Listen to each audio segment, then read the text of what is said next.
In the winter of 1812, as the shattered remains of the Grande Armée stumbled out of the frozen wastes of Russia, something far stranger than defeat lingered in the minds of the survivors.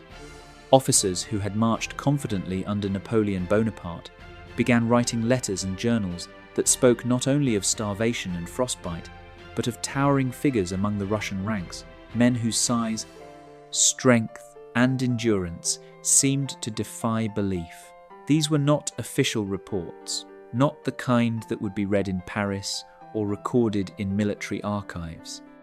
Instead, they were fragments, scattered accounts, whispers buried beneath the official narrative of one of history's greatest military disasters. And in the years that followed, particularly after 1817, something else happened. Mentions of these figures began to disappear entirely, along with entire regional identities once associated with a vast and poorly understood territory known as Tartary. The question is not simply whether Napoleon encountered something unusual during his campaign. The question is why those accounts, whatever they truly described, were never meant to survive. The invasion that went wrong. On the 24th of June, 1812, Napoleon Bonaparte led what was, at the time, the largest army ever assembled in Europe across the Niemen River and into the western borders of the Russian Empire. The Grande Armée, numbering over 5,000,000 men, drawn from France, Poland, Germany, Italy, and beyond, advanced with overwhelming confidence. Napoleon expected a decisive engagement, a swift victory that would force Tsar Alexander I into submission. Instead, the campaign unfolded into a slow and devastating march into emptiness. Russian forces retreated, burning villages, destroying crops, and denying the French any chance of resupply. By August 1812, as the army approached Smolensk, soldiers were already reporting exhaustion, disease, and encounters with irregular fighters who did not resemble conventional troops. On the 16th of August, 1812, the Battle of Smolensk began, marking one of the first major engagements of the campaign. French officers, such as General Jean-Dominique Compiègne, documented the intensity of the fighting, but some lesser-known correspondences described something unusual. In a letter dated the 20th of August, 1812, attributed to Captain Henri Duval of the 57th Line Infantry Regiment, he wrote of encountering men of extraordinary height among the enemy skirmishers, clad in coarse garments, moving with unnatural endurance. While such descriptions could be dismissed as exaggeration under stress, similar remarks began appearing in scattered letters from multiple regiments operating in the region. By the 7th of September, 1812, the armies clashed again at the Battle of Borodino, one of the bloodiest single-day battles of the Napoleonic Wars. Over 7,000 casualties were recorded. Among the chaos, artillery officer Jean-Baptiste Lemaire reportedly noted in his field journal that certain Russian units seemed to advance through cannon fire with a resilience that bordered on inhuman. These accounts were not part of official military dispatches, which focused instead on troop movements and casualty figures. Yet they persisted in personal writings, often described in vague but striking terms. As the French advanced toward Moscow, the landscape itself seemed to turn hostile. Villages were abandoned, wells poisoned, and food supplies destroyed. Soldiers began encountering bands of fighters who did not wear standard Russian uniforms. These groups, sometimes described as militia or Cossacks, were noted for their irregular tactics. However, a report dated the 18th of September, 1812, by Lieutenant Pierre Gautier mentioned individuals within these groups who stood a full head taller than any man in our company, wielding heavy weapons with apparent ease. When Napoleon entered Moscow on the 14th of September 1812, he found a city largely deserted and soon engulfed in flames. The burning of Moscow eliminated any hope of winter quarters, forcing the French army into a precarious situation. It was during the occupation of the city that more rumors began circulating among the troops. Some claimed that beyond the main Russian forces existed other populations deeper within the empire, people who were rarely seen but occasionally emerged in times of conflict.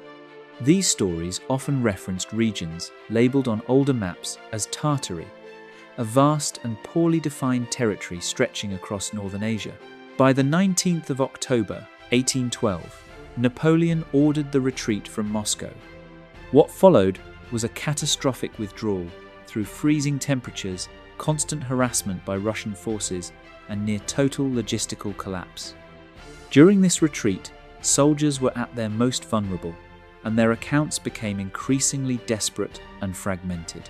It is within these conditions that the most unusual descriptions appear, often dismissed later as hallucinations brought on by cold and starvation. Yet when examined collectively, these accounts raise a question.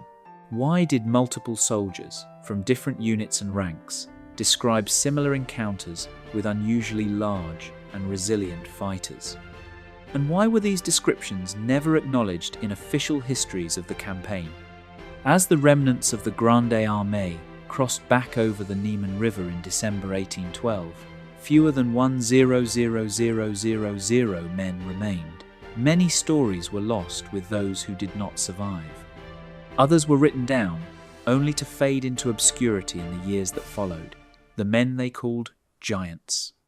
In the months following the disastrous retreat from Russia, surviving officers of the Grande Armée began compiling their experiences into memoirs, letters, and personal accounts. While official military reports focused on strategy and loss, these private writings revealed a different layer of the campaign. Among them were recurring descriptions of individuals within the Russian sphere who appeared physically distinct from typical European soldiers. These were not described as mythical beings, but as men whose height, strength, and endurance stood far outside the norm observed at the time. On the 12th of January 1813, Colonel François Boulard, an artillery commander who had served throughout the campaign, wrote in his journal about encounters during the retreat near the Berezina River. He noted that among the Russian forces harassing the French columns were fighters who seemed of uncommon stature, exceeding 6.5 feet in height, carrying equipment that would exhaust 2 ordinary men. While such heights are not impossible, they were exceedingly rare in early 19th century Europe, where the average soldier stood significantly shorter. Boulard did not elaborate further, but his observation aligns with other scattered references from the same period. Another account, dated the 3rd of February 1813, came from Sergeant Louis Mercier of the 33rd Infantry. Writing from Königsberg after his survival of the retreat, Mercier described a nighttime skirmish in which his unit was attacked by a small group of enemy fighters. He claimed that one individual in particular moved through the ranks with such force that men were thrown aside as if they weighed nothing. Mercier attributed this not only to physical strength, but to an apparent resistance to cold that allowed these fighters to operate effectively in conditions that crippled the French. Historians often attribute such descriptions to the psychological and physical toll endured by the soldiers. Extreme cold, starvation, and exhaustion can distort perception and memory. However, what makes these accounts notable is their consistency across different individuals who had no apparent connection to one another. They do not describe fantastical features, but rather exaggerated versions of human traits, height, strength, and endurance, repeated in similar terms. The connection to Tartary emerges in references to geographic origin. In a letter dated March 1813, Captain Etienne Renaud mentioned hearing from local guides that some of these fighters came from regions far to the east, territories that older European maps labelled collectively as Tartary.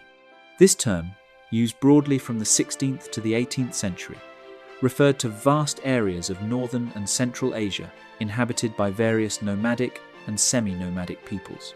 By the early 19th century, the term was falling out of official use, replaced by more specific regional names under the expanding administration of the Russian Empire. Maps produced by European cartographers such as Gerardus Mercator and later by 18th century mapmakers often labelled enormous regions as Great Tartary. These maps did not indicate a unified empire in the modern sense, but rather a general designation for lands beyond the well-defined borders of Europe and China. Nevertheless, in popular imagination, Tartary became associated with mystery, distance, and unknown peoples. It is within this context that the descriptions from Napoleonic soldiers take on a different dimension. By 1815, following Napoleon's defeat at Waterloo and his exile, Europe entered a period of political restructuring. The focus shifted away from the Eastern Campaign, and many of the personal accounts from 1812 were never widely circulated. Those that were published often omitted or softened the more unusual descriptions, emphasizing instead the strategic failures and environmental hardships that led to the disaster. Yet the question remains, if these accounts were purely the result of stress and imagination, why do they reference a specific type of individual with consistent traits? And why do they occasionally link these individuals to regions that were, even at the time, poorly understood by Western Europe? As the years passed, the term Tartary itself began to disappear from maps and official documents, replaced by clearer political boundaries within the Russian Empire. By 1817, just 5 years after the invasion began, the narrative of the campaign had largely stabilized. It became a story of overreach, winter, and logistical failure. The scattered references to unusually large and resilient fighters were left behind in personal writings, rarely acknowledged and never fully explained. Whether they represented exaggeration, misinterpretation, or something less easily defined, they remain one of the more obscure threads woven into the history of Napoleon's Russian campaign. Tartary on the map before it vanished. Long before the campaigns of Napoleon Bonaparte, European maps depicted a vast and ambiguous expanse stretching across northern Asia, labelled simply as Tartary. This was not a single nation in the modern sense, but rather a sweeping designation used by cartographers to describe lands that remained largely unknown to Western Europe. On a map published in 1569 by Gerardus Mercator, one of the most influential mapmakers of the early modern period, the term Tartaria appears prominently, covering territories that extended from the Caspian Sea all the way to the Pacific Ocean. These regions included Siberia, Central Asia, and parts of what would later be incorporated into the expanding Russian state. To European audiences, Tartary represented distance, mystery, and a lack of clear political definition. By the 17th and 18th centuries, more detailed maps began to emerge as exploration increased. Cartographers such as Guillaume Delisle attempted to refine the boundaries of Asia, yet the term Tartary persisted. Delisle's maps, produced in the early 1700s, divided the region into categories such as Great Tartary, Independent Tartary, and Chinese Tartary. These labels reflected a growing awareness of cultural and political differences within the region, but they still relied on a broad and somewhat imprecise terminology. Importantly, these maps did not indicate a centralized empire, but rather a patchwork of tribes, khanates, and loosely organized societies. On the 10th of June, 1731, a Russian expedition led by explorer Stepan Krasheninnikov began documenting parts of Siberia in greater detail. His observations, later published in 1755, described indigenous populations with diverse physical characteristics adapted to harsh climates. Some groups were noted for their resilience and ability to survive extreme cold with minimal shelter or resources. While Krasheninnikov did not describe giants, his accounts reinforced the idea that the peoples of these regions were physically and culturally distinct from those of Western Europe. As the 18th century progressed, the Russian Empire expanded aggressively eastward under rulers such as Catherine the Great. By 1783, following the annexation of Crimea, Russian influence stretched deep into territories previously associated with various Tartar groups. Administrative divisions replaced older, less defined regional identities. Maps produced after this period began to phase out the term Tartary, substituting it with more specific names tied to imperial governance. This shift was gradual, but by the early 19th century, Tartary as a label was already fading from official cartography. However, older maps remained in circulation well into the Napoleonic era. French officers and educated elites would have been familiar with these depictions, where Tartary appeared as a vast, almost mythical land beyond the edges of known civilization. When soldiers during the 1812 campaign heard local references to distant eastern regions, it is likely that they associated these with the Tartary they had seen on maps. This connection may have influenced how they interpreted encounters with unfamiliar groups, particularly those who differed physically or culturally from the Russian forces they expected. On the 2nd of September 1812, during the occupation of Moscow, French officers gained access to various Russian archives and libraries. While most of these materials were destroyed in the fires that consumed the city, some documents were reportedly examined before their loss. According to a later account, written in 1824 by historian Pierre Lanfray, there were references in Russian records to populations living beyond the Ural Mountains, who were rarely integrated into the main structures of the empire. These references were vague, but they contributed to the perception that vast and poorly understood regions still existed within Russian territory. After the campaign, as Europe moved into a period of consolidation following Napoleon's defeat, cartography became more standardized. By 1817, maps produced in France and Britain increasingly abandoned the term Tartary altogether. Regions were labeled as Siberia, Central Asia, or specific provinces within the Russian Empire. This change reflected improved geographic knowledge, but it also marked the disappearance of a term that had once encompassed an enormous portion of the world. With its disappearance went the ambiguity that had allowed for speculation about the peoples who lived there. The timing of this shift is notable. Within just a few years of the 1812 campaign, both the terminology and many of the scattered accounts associated with Tartary began to fade. While this can be explained by advancements in mapping and political control, it also raises questions about how narratives are shaped by changing knowledge.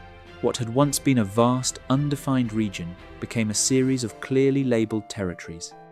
And in that transition, any unusual or unexplained elements associated with the old term were left behind, unexamined, and largely forgotten. Encounters during the retreat from Moscow, which began on the 19th of October 1812, remains one of the most catastrophic military withdrawals in history. As the Grande Armée moved westward through increasingly hostile conditions, temperatures dropped rapidly, reaching well below freezing by early November.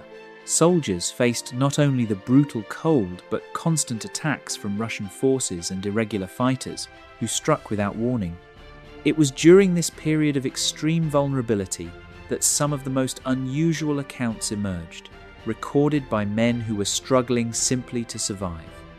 On the 6th of November, 1812, near the village of Dorogobouge, a detachment of French infantry under Captain Jacques Moreau reported being ambushed during a snowstorm. In a letter dated November 12, written after he reached Smolensk, Moreau described the attackers as silent and relentless, advancing through the snow with a speed that seemed impossible under such conditions. He noted that among them were individuals whose height and build stood out even in the chaos of battle. While Moreau did not claim anything supernatural, his emphasis on their physical presence suggests that these figures left a strong impression. Further west, on the 14th of November, 1812, during the crossing of the Dnieper River, artillery officer Claude Martin recorded in his field notes that certain enemy fighters appeared unaffected by the freezing water and icy winds. He wrote that these men waded through conditions that would have killed our own soldiers within minutes. Such resilience could be attributed to better adaptation, clothing, or experience in cold climates. Yet Martin's account frames it as something beyond ordinary endurance.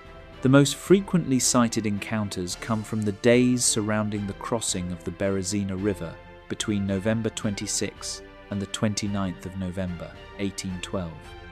This desperate operation, carried out under constant enemy pressure, resulted in massive casualties.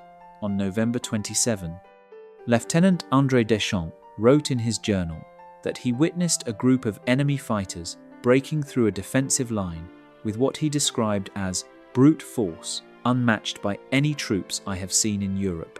Deschamps emphasized their size, stating that one individual stood nearly a head taller than the tallest grenadier in our ranks. It is important to consider the conditions under which these observations were made. The French army was suffering from severe malnutrition, frostbite, and exhaustion. Many soldiers were experiencing hallucinations or distorted perceptions. However, not all accounts can be easily dismissed on this basis. Some were written days or even weeks after the events, when the immediate effects of stress may have diminished. Additionally, the descriptions often focus on physical traits rather than fantastical elements, which lends them a degree of credibility. On the 5th of December, 1812, Napoleon Bonaparte himself left the army to return to Paris, leaving his marshals to oversee the final stages of the retreat.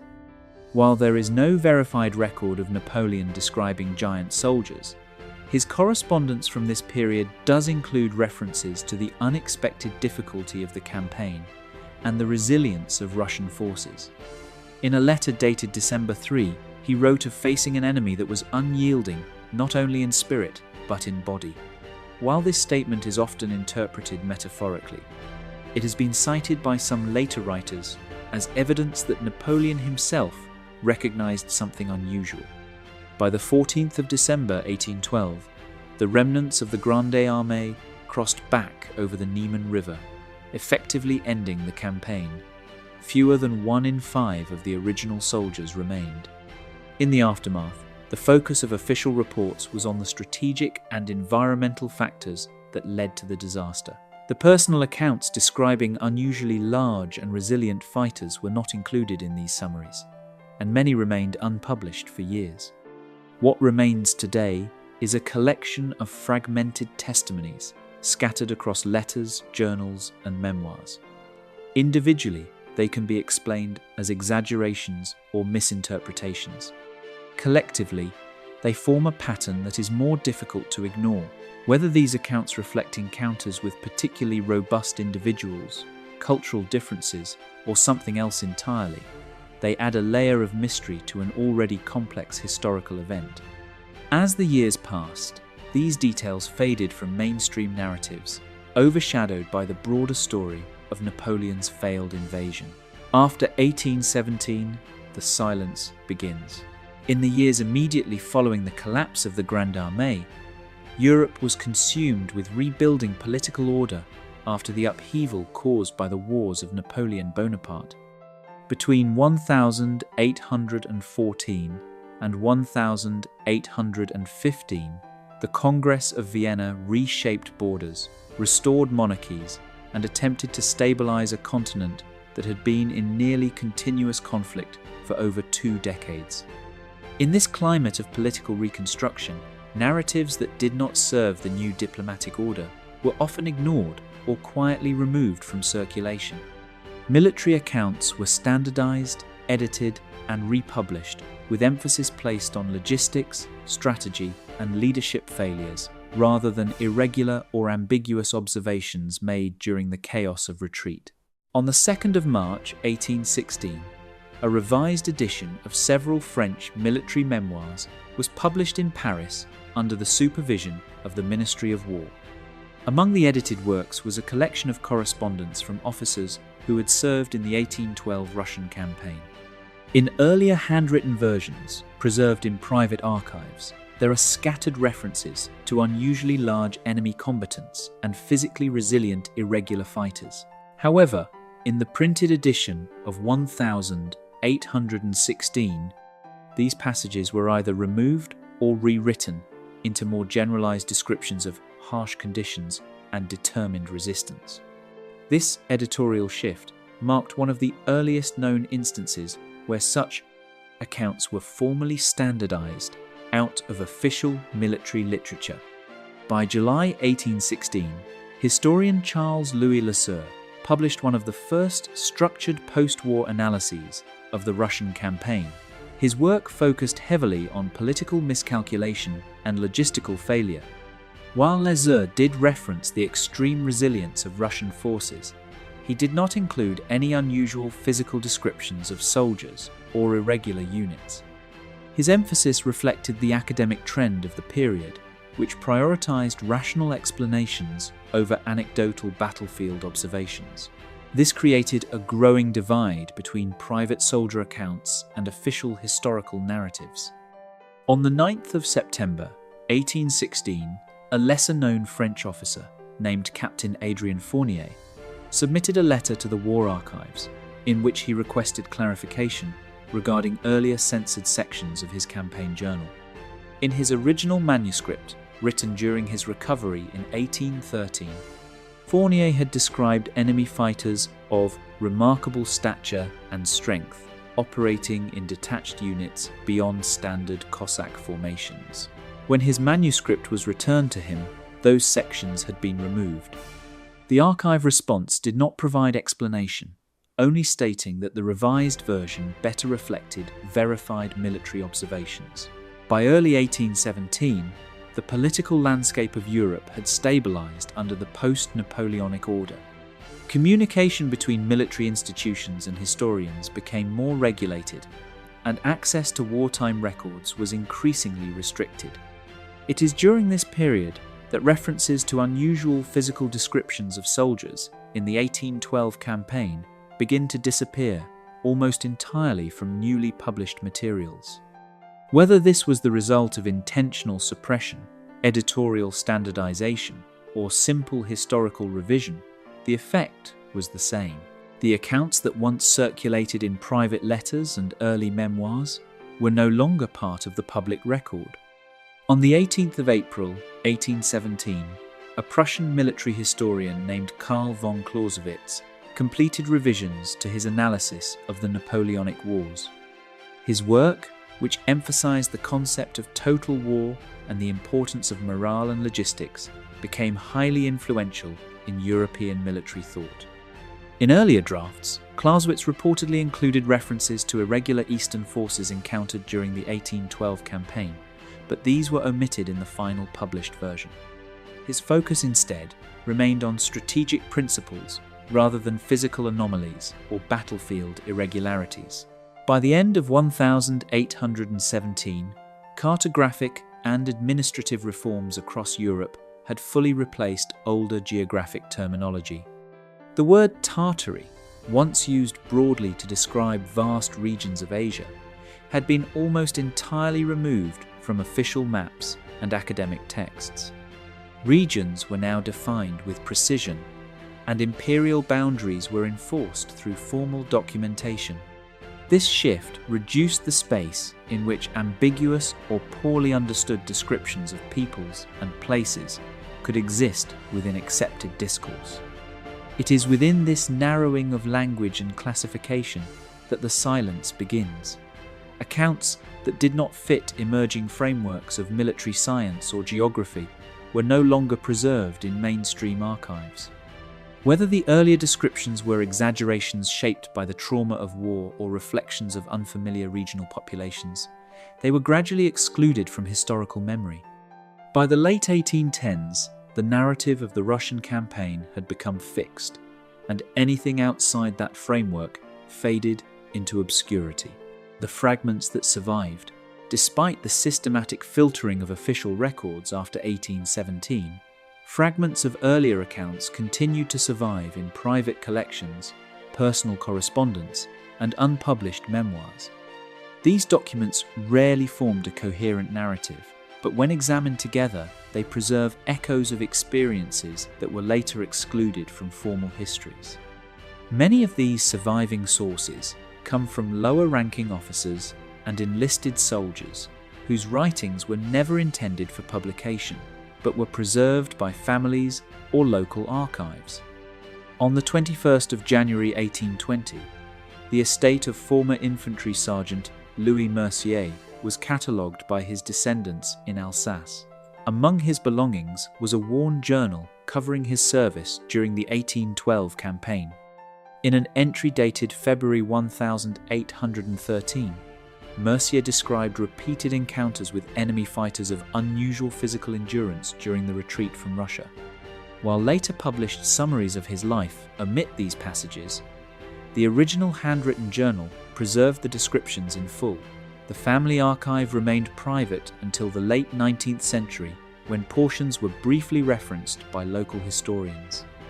On the 14th of May, 1822, a Russian civil administrator stationed near Kazan compiled a report on oral traditions circulating among rural communities. The report, submitted to the Imperial Archives in St. Petersburg, mentioned local stories of ancient warrior groups inhabiting the eastern steppes, described as larger and stronger than typical populations. While the administrator himself expressed skepticism, he noted that similar stories were being repeated across multiple villages. These accounts were not directly linked to the Napoleonic campaign, but they contributed to a broader pattern of regional folklore involving unusually large figures associated with conflict and migration. In 1824, historian Pierre Lanfrey examined Russian campaign materials while researching Napoleon's military legacy. Although his published works focused on political analysis, his private notes reference inconsistencies in certain soldier memoirs that were not fully explained by environmental conditions alone. He did not draw conclusions regarding physical anomalies, but he acknowledged that some accounts contained descriptions that did not easily align with standard military experience. On the 3rd of October 1827, a Prussian archival review team evaluated older Napoleonic correspondence for preservation. During this process, several early drafts of officer memoirs were compared with their later published versions. Archivists noted repeated instances where descriptive passages had been altered, particularly those involving irregular enemy formations and unusual physical characteristics. No official reason was recorded for these changes, but the pattern was consistent across multiple documents. By the 1830s, European historical writing had become increasingly professionalized. Military history was treated as an academic discipline, and emphasis was placed on verifiable data, troop movements, and political outcomes. Within this framework, anecdotal descriptions of extraordinary physical traits were regarded as unreliable and were rarely preserved in scholarly work. As a result, earlier fragmented accounts were further marginalized, surviving only in archival footnotes or private collections. Yet, the persistence of these fragments across multiple, independent sources continues to draw attention. They do not form a unified claim, nor do they provide definitive evidence of anything beyond the extraordinary conditions of war. But their repetition across different regions, languages, and authors suggests that something unusual was consistently perceived during the campaign, even if it was never formally recorded in the language of official history. What history left unsaid? By the middle of the 19th century, the Napoleonic Wars had already been studied, dissected, and rewritten countless times by European historians seeking to define the foundations of modern warfare. The campaigns of Napoleon Bonaparte were no longer living memory, but structured history, shaped by academic interpretation rather than first-hand testimony. Within this transformation, the Russian campaign of 1812 became a fixed narrative of overextension, logistical collapse, and environmental catastrophe. The extreme cold, scorched earth tactics and collapse of supply lines formed the accepted explanation for one of the greatest military disasters in European history. Anything that did not fit within this framework gradually faded into obscurity. On the 17th of November, 1836, a French military archive in Vincennes conducted a cataloguing review of early 19th century officer correspondence. During this process, archivists compared original handwritten drafts of 1,812 campaign journals with their later published versions. In multiple cases, descriptive language had been simplified or removed entirely.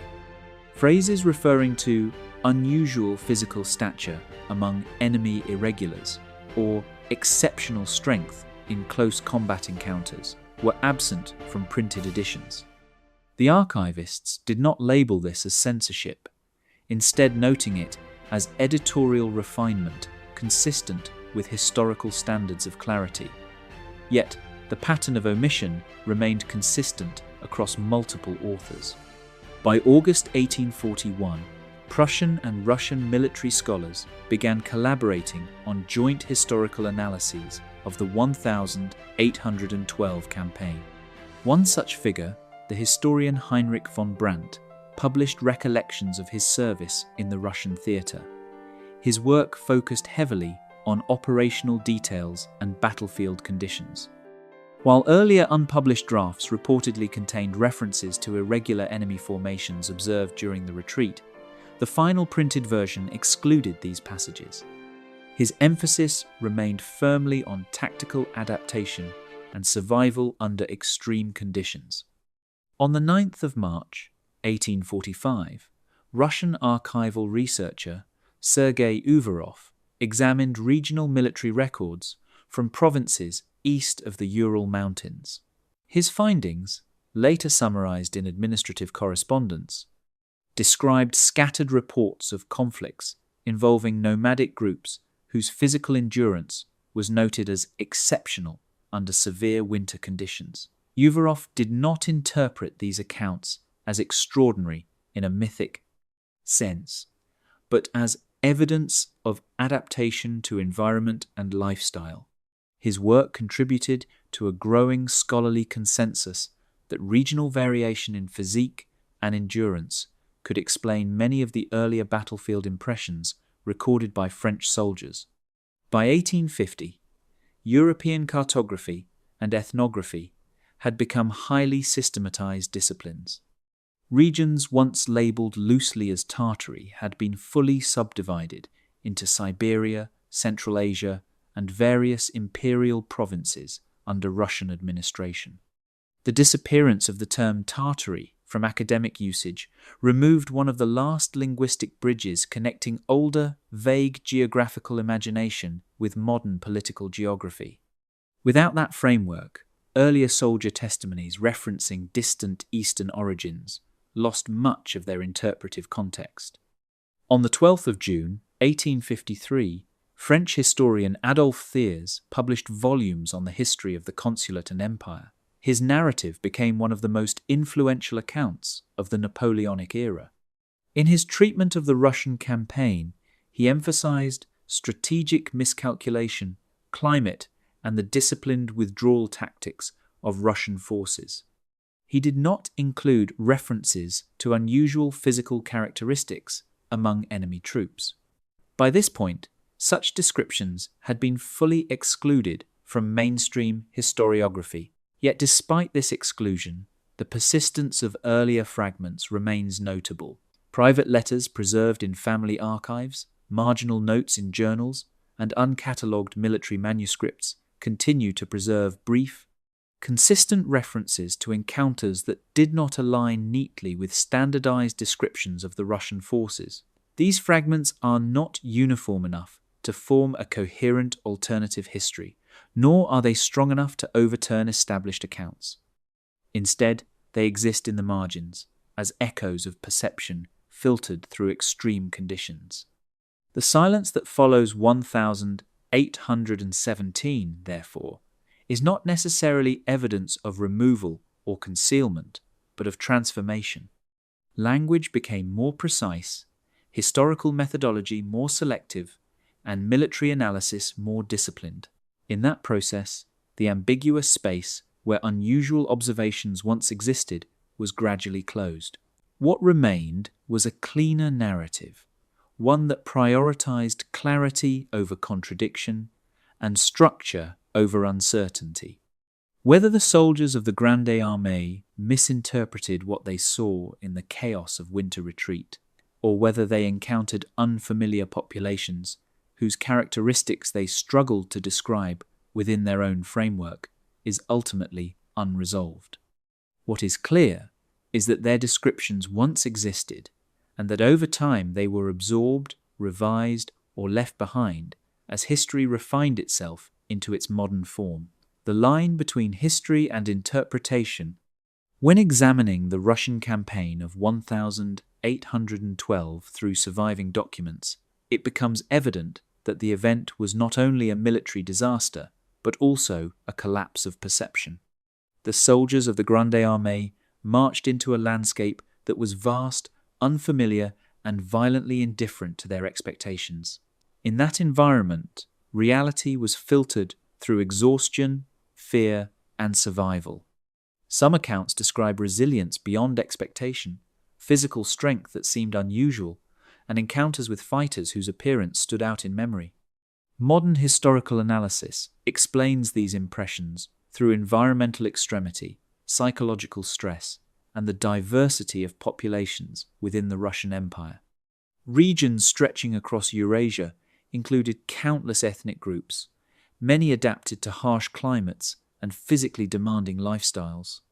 To soldiers unaccustomed to such conditions, these differences could easily be magnified into perceptions of something extraordinary. The disappearance of the term Tartary from maps after 1817 reflects not a removal of knowledge, but its refinement. What was once a broad and undefined label was replaced by more precise geographic classification. In that transition, older narratives lost their vocabulary. What could once be loosely described as coming from Tartary became, in later records, simply Siberia, Central Asia, or specific provincial regions. What remains today is not a hidden history of giants, but a layered record of interpretation. The same events appear differently depending on the language used to describe them, the physical condition of the observer, and the political context in which the account was recorded. The Russian campaign of 1812 sits at the intersection of these factors, where fact and perception become difficult to separate completely. And so the story does not end with certainty, but with structure. History preserves what can be verified, organizes what can be compared, and sets aside what cannot be reliably defined. The rest remains in the margins, not as evidence of something hidden, but as a reminder of how fragile human perception becomes when pushed to its limits.